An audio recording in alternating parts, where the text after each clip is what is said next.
We set goals in January and we're checking in on them now. Some are going well and some not so much.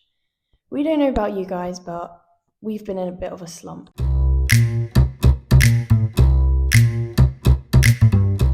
Hello, Munchkins, and welcome to the Alova's Chat podcast. You're here with Arena, And Agnesa. and this is episode 29, Mid-Year Slump. We're right there with you guys. It's July, halfway through the year, and I feel like I've seen a lot of videos around this, which means that we're all in the same boat. Everyone's feeling a bit sluggish, at least we are. So we thought we'd come on here and do a collaborative goal setting type of video and just reorientating ourselves for the next 6 months. Before we do actually go into the science of things and why a mid-year slump actually happens, I've got a question for you. Have you ever planned something, worked towards it, done all that jazz, and then once you achieve it, once you get that goal, it just feels flatter or not as glorious and grandiose as you would have expected it to? For sure. And the question is, have you ever? But I feel like a lot of the time, whenever I set a goal and achieve it, it's always the achievement part of it is always so underwhelming. Yeah. Do you have any examples that you want to share? Or even the feelings that you experience once you get it versus what you thought the feelings would be? I guess when you're working towards something, if I was to give an example, let's say my exams last year, I found, or my A levels, let's say that, because I feel like they're more monumental, if that makes sense. Because it's what gets you into uni. Yeah, and it's you're working towards it and you just think that afterwards you're going to have such a massive relief and not necessarily ecstatic joy when you get the results and let's say you've done well, but just massive relief. But I just think that in my case it was a relief, but it was so brief. It was for a day, and then next day, I'm stressing about uni, I'm stressing about the next thing. And I think in that sense, goals, when I've achieved goals, they felt smaller and flatter. As soon as I surpass one goal, less time spent celebrating. Yeah, less time. Yeah, like you said, I'll be happy for that day. Yeah, I'll be ecstatic for the rest of that day, and then it's the next day I'm okay, on to the next, and now I'm stressing about the next thing. Yeah, if that makes sense. And I feel like that carries on to many aspects of my goals. It's once I achieve one, yeah, I'll be happy for a second, and then it's okay, now what next? Which I think in a way it has its pros and cons. Yeah, I think it's great because it just means that you are raising the bar every time, and I mean it shows that you're progressing. And what, for example, 3 months ago you would have thought to be, the highlight of your life, a bit dramatic. But it is in that sense. It's, you're working so much towards it, and then once you get there, you're no, that's not enough. I need more. So it just shows the amount of growth you have made, even in those 3 months, that it is still such a massive and important thing. But once it's been achieved, it just feels like another puzzle piece. Whereas 3 months ago, it felt like the whole puzzle. Yeah, exactly. And you just keep zooming out. Yeah, exactly. And it's when you have that, when you're working towards that goal, that is the biggest thing in your life. That's what you're working towards. And then afterwards, it's okay, put another piece on the puzzle. Yeah. Finding the next. Yeah, I like that analogy. Thank you. Do you have any advice, perchance, on... I mean, we both haven't exactly been celebrating the smaller moments, but maybe do you have advice that you'd like to implement to then take that forward and to celebrate those goals, or a mindset shift around that? For myself? Yeah. And for others if they're interested. I think the main thing for me is that maybe like afterwards just a bit more reflection and like trying to prolong that joy for a little bit longer, or using that joy to then fuel my next activities, like knowing that I've achieved one thing and it's like great, now I can use this, like I don't want to say like power or momentum, but like it is momentum when you achieve a goal, it like pushes you towards the next. I think just like trying to maintain that. And also when I am feeling like, I suppose that you could call it a slump, when I'm like moving on to the next thing, it's like I'm not really going very fast.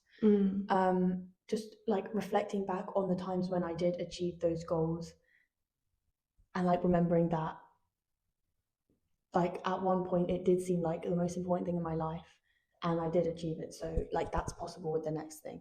Does that make sense? Like I feel like it's a bit of a mess in my head, but I tried to explain it. It does. I think especially on the slump part, I feel like that comes not all the time, but oftentimes after you've achieved something so big, or after you've, worked for a goal or something monumental is an exaggeration, but something that you like has consumed you for the past few months has happened, and it's sort of like a come down from drugs. In a more degen way of putting it. That was a bit dramatic, but like, yeah, you had something that was like fueling you and like propelling you, and now it's like that's been taken away, and so you're kind of like left feeling a bit lost. But what about you? How, like, any specific feelings or things that you would like, advice that you would tell yourself, I guess? I mean, I'm very similar to you, where I don't even think the joy lasts a day. Yippee! And then on to the next. Yeah, like, for example, getting a job, like, you've worked so hard towards it, especially in certain industries, and then you've got the job, and it's like, okay, cool. Now, how do I be the best at that job? Or how do I then excel at that job? What's next for me? How can I progress? How can I be better? And it's never enough. Yeah. Even that moment of joy that you've been working so hard towards, even things that you didn't think that you could achieve and you achieved, it's just a momentary joy. And I think we neglect to actually celebrate or to actually acknowledge, because I don't even think I acknowledge it. I think it's just a moment of emotion, and then emotions last for, I don't know, I'm pretty sure it's like a couple of seconds or minutes. How long do emotions last? Oh, that's interesting. But I was just going to say, like, I feel like you're just a classic example of an overachiever. I think we both are to some extent. Like, you're just never satisfied with it. Yeah. But is that such a bad thing? I don't think it's a bad thing, but I think it takes... It requires some work to be done. Yes, and it also does impact the way that you think about yourself and your goals, because then it just ends up into a checklist rather than actually bettering your life for a purpose. Yeah, the initial emotional response lasts about 90 seconds, so that's the amount of joy I feel once achieving a goal. And then my brain just goes straight into what's next. Only 90 seconds? Yeah. Anger, well, that's the initial reaction, but basic emotions typically resolve within 15 to 30 minutes. That's quite interesting, actually. Food for thought for you guys. Food for thought. Mine usually lasts a day. Interesting. Yesterday, as an example. Yeah. So, advice. I don't know. I know that some people are like, oh, if I achieve this goal, then maybe I'll treat myself. But I don't know, that's never actually worked for me.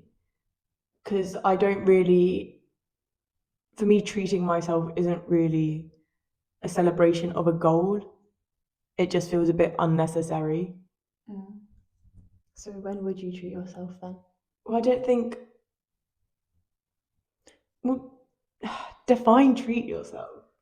Well, like, this is like a really minimal thing, but when I finished my exams, I bought myself a terrarium. Fair. Do you think that helped extend your emotional period? No, I think for me it was just that like I couldn't focus on anything else other than exams at that point. So I was just like, oh, it wasn't even something I looked forward. That was such a bad example now that I think about it. I guess people use it as like an incentive. That's true. Yeah, I mean, there are intrinsically and extrinsically motivated people, and I feel like if you are more geared towards being extrinsically motivated, which means external factors motivate you, then I guess treating yourself would be like a motivator for you to achieve that goal, and like sort of an indicator that you've achieved it. Yeah.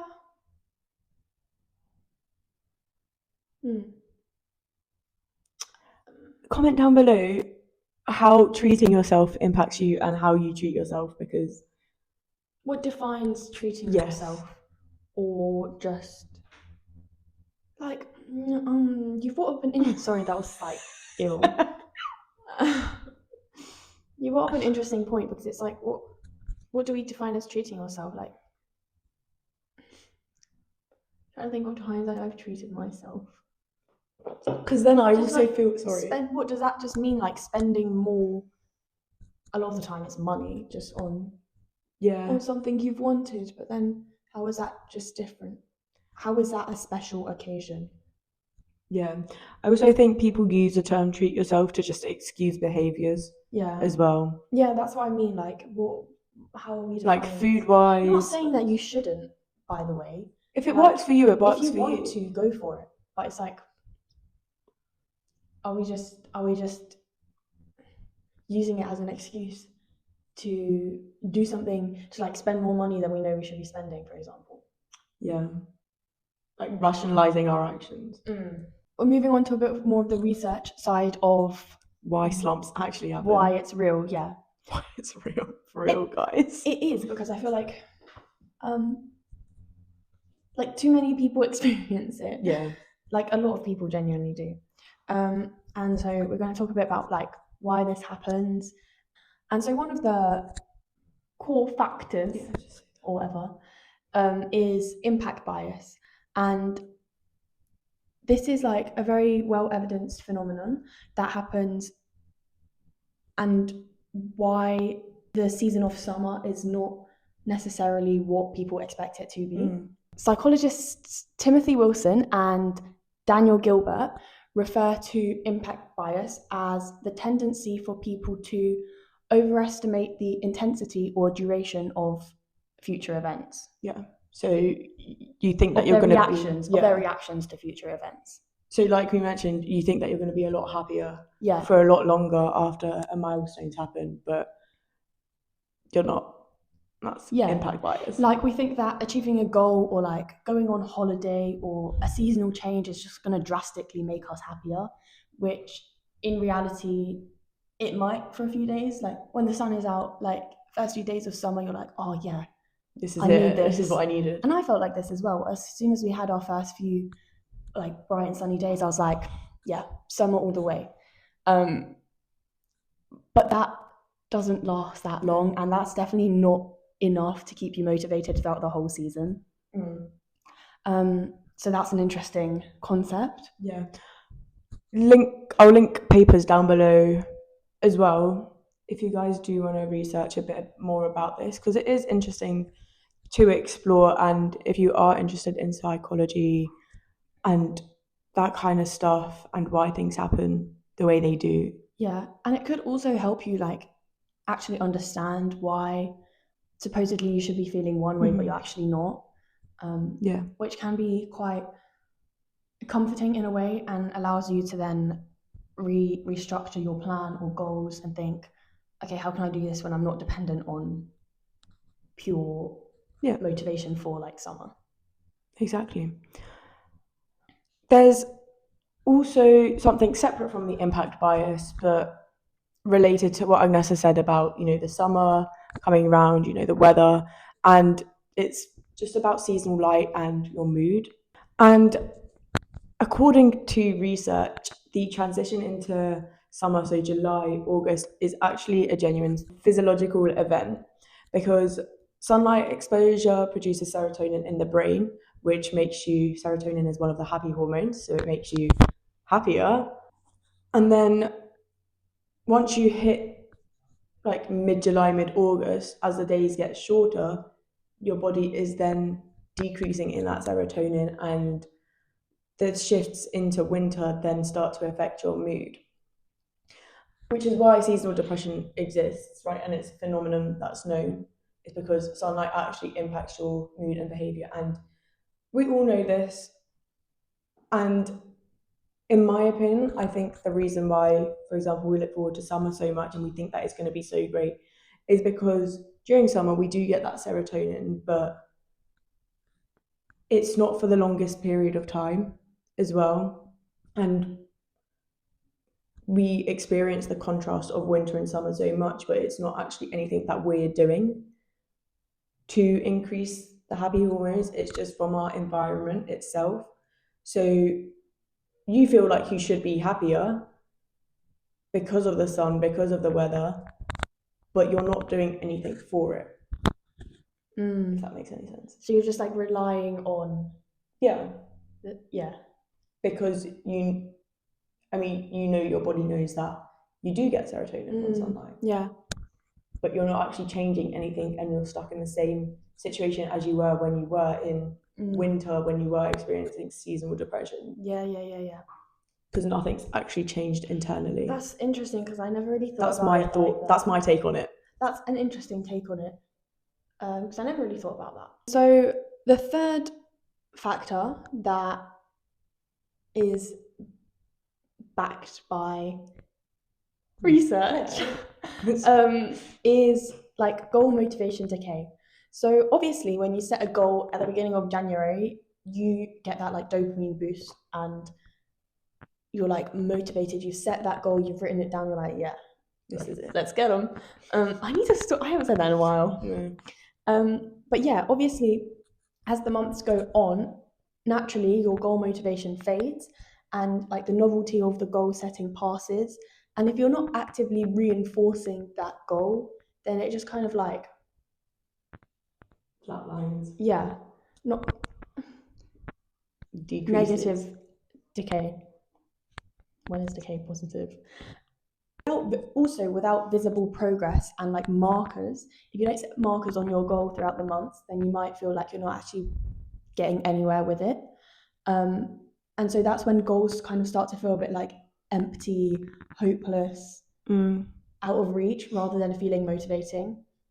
And that's actually a like evidence-based feature on how motivation works, and not actually an indication that the goal you set was wrong, just maybe naturally, obviously, time is gonna, you're not getting that dopamine from, like, you're not getting that spike of dopamine as you were before. And yeah, especially if it is one massive goal and you've not actually set sub goals underneath it. I think like it's important to set markers and maybe mini goals within that bigger goal, especially if it's like a goal for the year that you've set for yourself, like in January, as many people do. I agree. So hot. How do we actually get out of this slump? We've created somewhat of a guide or steps on how we'd go about things and just recalibrating ourselves, putting ourselves in the right mindset to scoot out of this slump. Exponentially flourish. There we go. Step 1 is to honestly audit what you have actually set to yourself and the goals you made before. So this entails writing down every goal, every intention that you'd made for yourself at the beginning of the year, not necessarily from memory. If you have written them down somewhere, get that back out, write it down, and evaluate where you are on those goals, how much progress you've made on those goals, and what they actually are, because you might have set a goal that you've completely forgotten about, but you might have achieved. Yeah. Or one that you thought you'd written down and haven't achieved, etc. Or even one that's like no longer relevant because circumstances have changed. Exactly. Step 2 is to sort them honestly into 3 different groups. The first is still relevant and still in progress. You're still working towards it. That's fine. Keep going. The second is still relevant but needs adapting. So that's ones that are like maybe not working out as well as you hope they would. Maybe you need to tweak a few things, but not necessarily. Like, it maybe situations have changed. Yeah. Circumstances may have changed, situations may have changed. The main goal is still there, but it needs some tweaking in the way you go about it. And the third is no longer relevant. So this might be your situation has completely changed, something's come up, or time has just passed. Yeah. And it's no longer relevant. So Chop it out. Yeah. I'm going to add another one and put an achieved section, because I feel like if you want that extra motivation, having goals that you have already achieved in a section can show how far you've actually come. Dopamine boost of ticking it off. Exactly. Now, when you have sorted these into groups, step 3 is asking the right questions. So, not questions like, have I achieved this goal or have I done it? But questions like, does this actually still matter to me? Is this still something that is valuable to me if I work towards it? Why is it valuable to me? How is it valuable to me? Because if a goal that still matters to you is stalling, maybe you need a different approach or a different reason behind the driver of why you're getting to where you're going. Yeah. I think just to add on, like, it's important that your goals are aligned with who you want to be and who you want to become. So, like you said, something to think about. Yeah.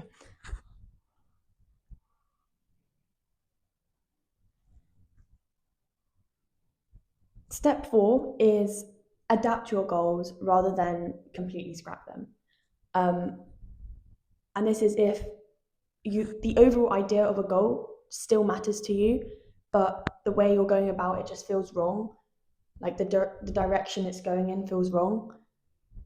You don't have to just completely abandon it and be like, okay, it's not working out for me, but rather adapt them. Change your methodology. Yeah, consider different approaches. Maybe that way wasn't just that. Oh my god, that method you were using isn't working for you, and that's not necessary to just scrap the goal entirely if you still have a vision for that goal and you still would like to achieve it. Just maybe come up with a new plan. Yeah. Now, not all of them can be adapted, of course. So step 5 is find one thing and remove it. Just remove it, guilt-free. A goal that is not serving you or hasn't served you in the last 6 months, get rid of it. It's just dead weight at this point. So the next step is to set one commitment for yourself over the next 30 days. And that's not necessarily a full reset, but it's just one thing, small enough that you'll actually do it, but not huge that's going to drastically restructure your life. Try to make it meaningful enough so that what you do matters, and put it somewhere visible, maybe just like a habit to start. Yeah, like a small, meaningful enough habit that's not hard to do, but in the long run will help you. Well, I'd say it has to be a bit hard for you to do, otherwise you're not going to grow, but something that's not... Yeah. Something that's doable for you, you just haven't been doing. But let's say for me, Yes. An example is, because I've been so focused on my uni work, and any free time. Any time I have where I would usually like leisurely read, I'd be like, no, actually, I should just read something scientific right now.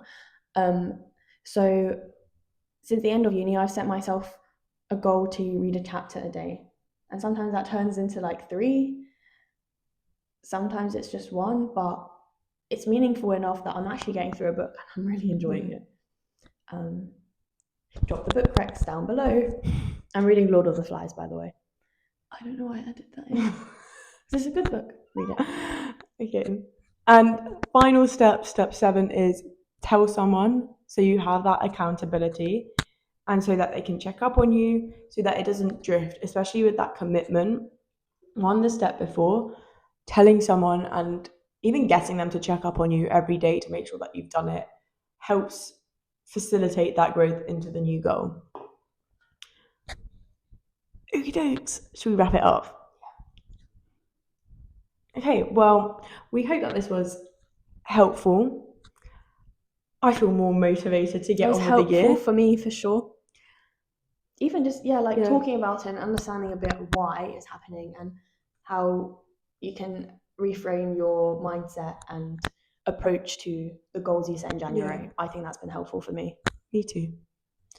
Well, thank you so much for listening, and we will see you next Wednesday. Drop your goals in the comments. True. Like, or things you wanna drop. Let's say, drop the one thing you're scrapping and your one commitment. Yeah, drop your commitment, and yeah, please like, comment, subscribe. Bye, Munchkins.